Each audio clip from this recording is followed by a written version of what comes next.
Students, कक्षा 12 भूगोल की कक्षा में आपका स्वागत है। आज हम लेक्चर नंबर 26 में 5वें अध्याय के अंतर्गत आखेट एवं भोजन संग्रहण एवं उसकी विशेषताओं का अध्ययन करेंगे। इससे पहले कल आपको जो बताया था, प्राथमिक क्रियाओं में आर्थिक एवं प्राथमिक क्रियाओं के बारे में बताया गया था। तो ध्यान दें, आखेट मीन्स होता है शिकार करना। तो आखेट एवं भोजन संग्रहण मानव की प्राचीन 7 आर्थिक क्रियाएं हैं जो कल आपको बताई गई थी।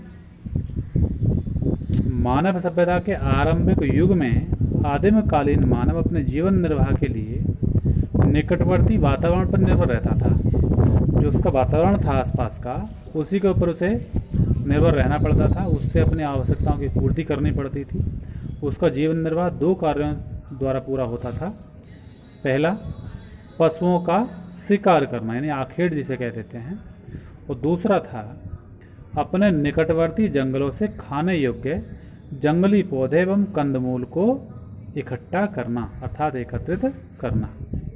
ठीक, ये 2 ऐसी चीज़ें थीं, 2 ऐसे कार्य थे जिसके ऊपर आदि मानव का, प्राचीन काल के मानव का जीवन निर्वाह होता था। अब आती हैं आपकी विशेषताएं। देखिए, आखेट एवं भोजन संग्रहण व्यवसाय की मुख्य जो विशेषताएं हैं वो क्या हैं, वो नीचे दी हुई हैं। आइए देखते हैं।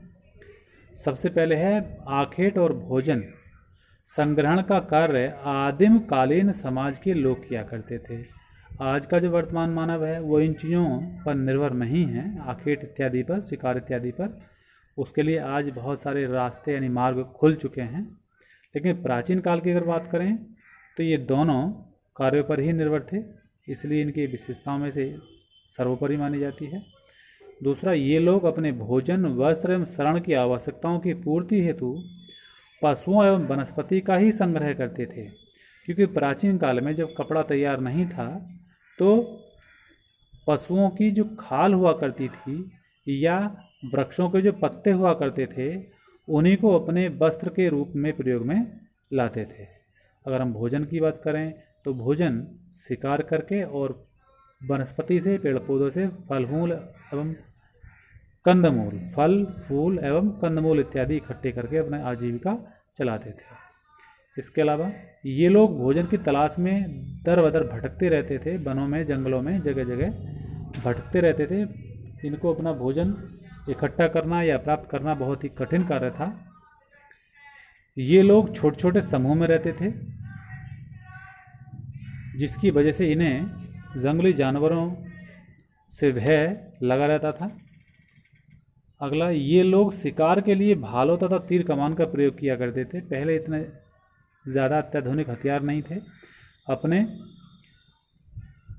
कुशलता से भालों को, तीर कमानों को तैयार करके और उनसे ही वे लोग शिकार किया करते थे। आगे देखें, ये लोग स्थानीय पदार्थों से अपने वस्त्र और आवास की व्यवस्था कर लिया करते थे। ये लोग विभिन्न प्रकार की जलवायु प्रदेशों और संसाधनों वाले क्षेत्रों में सफलतापूर्वक जीवन यापन करते थे।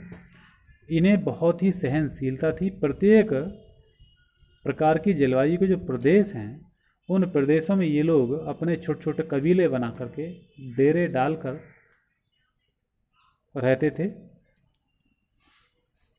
इसके अलावा एक है आपका, सामान्यतः ये लोग अपनी जीवन पद्धति के द्वारा अपने पर्यावरण में कोई परिवर्तन नहीं करते थे, कोई किस तरह की छेड़छाड़ नहीं करते थे। इसीलिए उस समय का जो वातावरण था वो संतुलित था और अनेकों जो अजीब तरह की घटनाएं अब वर्तमान में घटती हैं वो पहले नहीं घटती थी।